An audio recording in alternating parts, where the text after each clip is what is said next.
Hello everyone. आज के इस वीडियो में हम लोग जानेंगे कोड ऑफ सिविल प्रोसीजर 1908 के अंदर सम्मन्स के बारे में। अब इसके अंदर जाने से पहले सबसे पहले हम लोग ये समझ लेते हैं कि सम्मन्स का मतलब क्या होता है। देखिए, जब हम लोग कोर्ट में केस फाइल करते हैं तो जिस इंसान के अगेंस्ट हम लोग केस करते हैं, कोर्ट उसको एक इंटीमेशन भेजता है ये बताने के लिए कि तुम्हारे अगेंस्ट केस फाइल हुआ है, तुम इतने तारीख को इतने बजे कोर्ट में अपीयर हो और अपने केस को डिफेंड करो। सरल से शब्दों में ये जो कोर्ट का इंटीमेशन होता है इसी को सम्मन्स कहते हैं। इसका पर्पस ये होता है कि हम अगर फॉर एग्जांपल हमने आपके अगेंस्ट कोई केस किया, हम जाहिर सी बात है कि उसके अंदर कोई रिलीफ क्लेम कर रहे होंगे, तो कोर्ट आपको बताएगा नहीं कि हमने आपके अगेंस्ट केस किया है और आपके अगेंस्ट ये रिलीफ क्लेम करी जा रही है, आपका इस पे क्या कहना है। ये जो इंटीमेशन कोर्ट आपको भेजेगा इसी को सम्मन्स कहते हैं।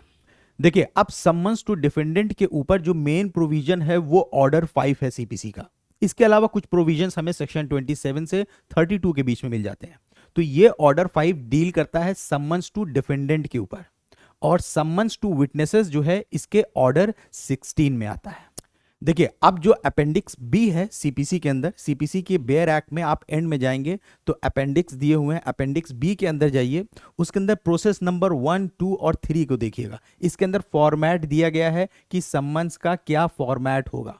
तो इसके अंदर 3 तरीके के सम्मन्स बताए गए हैं जो पार्टीज को इशू किए जाएंगे। यानी जब सम्मन भेजा जाएगा पार्टीज को तो इसके अंदर 3 पर्पस बताए हैं कि किन किन पर्पस के लिए सम्मन्स इशू होगा। एक बताया गया है पर्पस कि for final disposal of suit, suit को फाइनली डिस्पोज ऑफ करने के लिए एक सम्मन इशू किया जाएगा। जब सम्मन इशू किया जाएगा तो उसके अंदर डायरेक्ट कर दिया जाएगा कि ये किस लिए इशू किया जा रहा है।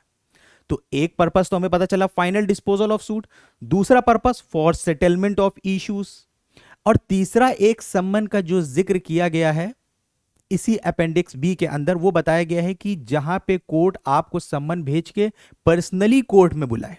आमतौर पे होता क्या है कि अगर आपके पास सम्मन भेजा गया है सिविल के केस के अंदर तो आप वहां पे चाहे खुद अपीयर हो सकते हैं या आप प्लीडर के जरिए भी अपीयर हो सकते हैं, यानी आपके जगह पे आपका प्लीडर अपीयर हो सकता है। लेकिन उसके बाद भी कोर्ट जो है प्लेंटिफ और डिफेंडेंट को सम्मन भेज के पर्सनली कोर्ट में बुला सकता है। देखिए, अब ऑर्डर 5 का रूल 1 ये कहता है कि एक बार कोर्ट में केस फाइल हो गया, यानी एक बार सूट जो है ड्यूली इंस्टीट्यूट हो गया, उसके बाद डिफेंडेंट को सम्मन भेजा जाता है ताकि डिफेंडेंट कोर्ट में अपीयर हो सके और जो भी क्लेम उसके अगेंस्ट किया जा रहा है वो उसका जवाब दे और कोर्ट में रिटन स्टेटमेंट फाइल करे। रिटन स्टेटमेंट मतलब कि अपना जवाब कोर्ट में फाइल करे। ये रिटन स्टेटमेंट के लिए 30 दिन बताया गया है। अगर वो 30 दिन के अंदर नहीं फाइल कर पाता है तो कोर्ट उसके अंदर टाइम बढ़ा सकता है, लेकिन ये टाइम 90 दिन से ज्यादा नहीं होगी from the date of service of summons. अभी तक हम लोगों ने ये जाना कि सम्मन्स क्या होता है, सम्मन्स का ऑब्जेक्ट क्या होता है, किस पर्पस के लिए सम्मन्स भेजा जाता है, सम्मन भेजने के कितने दिन के अंदर आपको रिटन स्टेटमेंट फाइल करना होता है। अब मान लीजिए कि सम्मन आपको भेजा गया तो अब आप कोर्ट में किस तरीके से अपीयर हो सकते हैं। तो देखिए, जब हम लोग इसके रूल 1 सब रूल 2 को पढ़ते हैं तो हमें इससे पता चलता है आप इन पर्सन कोर्ट में अपीयर हो सकते हैं।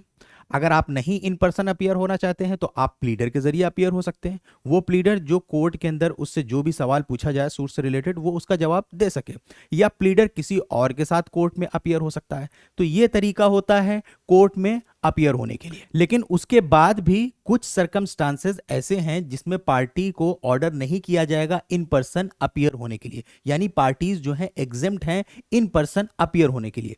वो क्या क्या है वो इसके रूल 4 में बताया गया है और सेक्शन 132 और 133 में बताया गया।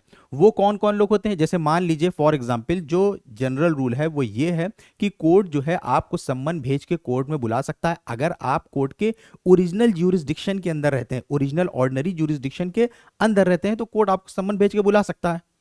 लेकिन अगर आप उस कोर्ट के ज्यूरिसडिक्शन के बाहर रहते हैं तो कोर्ट आपको सम्मन भेज के नहीं बुलाएगा, अनलेस कि आप उस कोर्ट से दूर रहते हैं लेकिन 50 माइल्स के अंदर रहते हैं, 50 माइल के अंदर रहते हैं, या मान लीजिए कि आप 200 माइल्स के अंदर रहते हैं लेकिन पब्लिक कन्वेंस लाइक आने जाने के लिए साधन अवेलेबल हैं, तो उस जगह पे आपको ऑर्डर करके पर्सन बुलाया जा सकता है।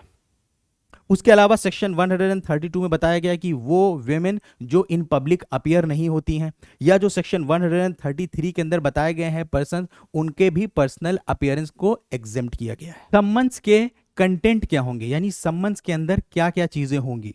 तो देखिए, सम्मन जो होगा वो साइन किया जाएगा जज या कोई दूसरे ऑफिसर द्वारा। उसके साथ shall be sealed with the seal of the court, court की सील होगी। उसके साथ प्लेन्ड की कॉपी होगी। उसके साथ साथ डायरेक्शन होगा कोर्ट का कि ये सम्मन किस लिए भेजा जा रहा है, फाइनल डिस्पोजल ऑफ सूट के लिए है या सेटलमेंट ऑफ इश्यूज के लिए है। उसके साथ साथ टाइम एंड प्लेस बताया जाएगा कि कब, कहां, कितने बजे आपको कोर्ट में अपीयर होना है। देखिए, अब सम्मन्स को लेके एक बहुत अहम सवाल ये उठता है कि सम्मन को सर्व कैसे किया जाए। देखिए, सम्मन का सर्व होना डिफेंडेंट के पास बहुत इंपॉर्टेंट होता है, क्योंकि जब तक सम्मन जो है डिफेंडेंट के पास सर्व नहीं होगा, उसके अगेंस्ट कोई अगर डिक्री पास भी हो जाएगी तो उसके ऊपर बाइंडिंग नहीं होगी। डिफेंडेंट को पता भी तो चलना चाहिए कि उसके अगेंस्ट केस फाइल हुआ है, उसके अगेंस्ट रिलीफ क्लेम करी जा रही है, क्योंकि जब तक डिफेंडेंट के पास सम्मन ड्यूली सर्व नहीं होगा, कोर्ट अपनी कार्रवाई आगे नहीं बढ़ा पाएगी उस डिफेंडेंट के अगेंस्ट। इसीलिए ऑर्डर 9 रूल 6 में अगर डिफेंडेंट के पास सम्मन ड्यूली सर्व हो चुका है तो कोर्ट एक्स पार्टे कार्रवाई कर सकती है। तो अब हम लोग देखेंगे इसके अंदर सबसे अहम mode of service of summons. अब इसमें हम देखेंगे कि सम्मन्स को किस किस तरीके से डिफेंडेंट के पास सर्व किया जा सकता है। जैसे हम लोग देखेंगे सर्विस ऑफ कोर्ट, कोर्ट की सर्विस द्वारा किस तरह से सम्मन जो है डिफेंडेंट के पास भेजा जा सकता है। कोर्ट ऑफिसर जो है सम्मन को सर्व कर सकता है अप्रूव्ड कोरियर सर्विस द्वारा, इसके साथ साथ रजिस्टर्ड पोस्ट द्वारा विद एक्नॉलेजमेंट ड्यू, उसके साथ साथ ईमेल के द्वारा, फैक्स के द्वारा। इसके साथ साथ दस्ती सम्मन्स प्लेंटिव जो है इसके एडिशन में वो भी कोर्ट में अप्लाई कर सकता है डिफेंडेंट को सम्मन सर्व करने के लिए, जिसको हम लोग कहते हैं दस्ती सम्मन्स, जो इसके रूल 9A में दिया गया है। अब जो सम्मन्स है वो किसको दिया जाएगा। अब सम्मन्स जो है डिफेंडेंट मान लीजिए घर पे नहीं है तो किसको दिया जाएगा। तो देखिए, जो जनरल रूल है वो ये है कि हम पर्सनल सर्विस करते हैं सम्मन्स की, यानी हम कोशिश करते हैं कि जहां तक हो सकेगा हम सम्मन्स जो है जिस इंसान के अगेंस्ट केस फाइल हुआ है उसको पर्सनली सर्व करें जहां तक हो सकेगा। अगर वो नहीं होता है तो मान लीजिए कोई अगर उसका एजेंट है, हम उसको सम्मन सर्व करेंगे। वो भी नहीं है तो फिर हम लोग उसके फैमिली मेंबर्स को भी सम्मन सर्व कर सकते हैं। फैमिली मेंबर्स में कोई भी एडल्ट मेल या फीमेल मेंबर जिसके अंदर सर्वेंट नहीं आएगा। तो ये ऑर्डिनरी तरीका होता है सम्मन को सर्व करने का कि जिसके अगेंस्ट इशू किया गया है उसको पर्सनली तौर पे सम्मन को सर्व किया जाए। वो नहीं हो तो कोई उसका एजेंट हो या उसके फैमिली मेंबर्स हो। लेकिन अगर हम ऑर्डिनरी तरीके से सम्मन नहीं सर्व कर पाए, मान लीजिए डिफेंडेंट नहीं मिल रहा है, या मान लीजिए कि डिफेंडेंट हो गए या उसके एजेंट हो गए, जो सम्मन सर्व करने गया है सर्विंग ऑफिसर वो एक्नॉलेजमेंट में साइन करवा रहा है कि इससे पता चल जाए कि हाँ उनके पास सम्मन पहुंच गया, साइन करने से मना कर रहा है, या डिफेंडेंट कहीं गायब है या सम्मन को लेने से बच रहा है, भाग रहा है, तो उस जगह पे कोर्ट कार्रवाई कर सकता है substituted service of summons. Substituted service of summons का मतलब कि जो ऑर्डिनरी मोड है सर्विस सम्मन्स को सर्व करने का, वो सब्स्टिट्यूट होके दूसरा मोड आ जाएगा सम्मन्स को सर्व करने का। दूसरा मोड क्या होगा?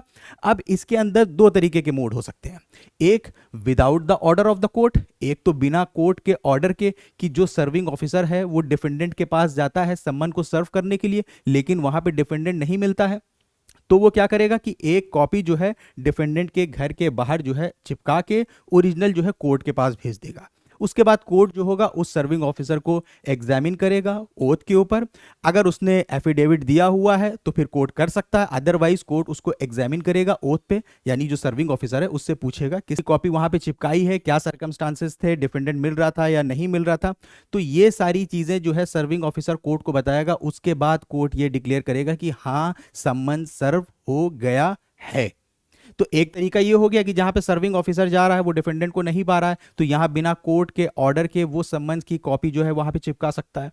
दूसरा सब्स्टिट्यूटेड सर्विस क्या होता है? जहां पे कोर्ट ऑर्डर करता है सब्स्टिट्यूटेड सर्विस के लिए, जब उस जगह पे जहां पे कोर्ट को लगता है कि जो डिफेंडेंट है वो सम्मन सर्व करने से बच रहा है, सम्मन लेने से बच रहा है, या उसका कुछ पता नहीं चल पा रहा है, फिर उसी तरीके से दूसरी सब्स्टिट्यूटेड सर्विस क्या है कि अगर कोर्ट जो है इस बात से सेटिस्फाई हो जाता है कि सम्मन जो है ऑर्डिनरी वे में डिफेंडेंट को सर्व नहीं किया जा सकता है या वो सम्मन्स को अवॉइड कर रहा है, तो उस जगह पे कोर्ट ये ऑर्डर कर सकता है कि आप एक सम्मन्स की कॉपी जो है कोर्ट हाउस में चिपकाएं, और एक कॉपी जहां पे आपको ये पता चला हो कि डिफेंडेंट जो है यहाँ पे रहा था, लास्ट टाइम यहाँ पे रहा था, एक कॉपी आप वहां पे चिपकाएं, या और कोर्ट को जो तरीका सही लगता है उस तरीके से।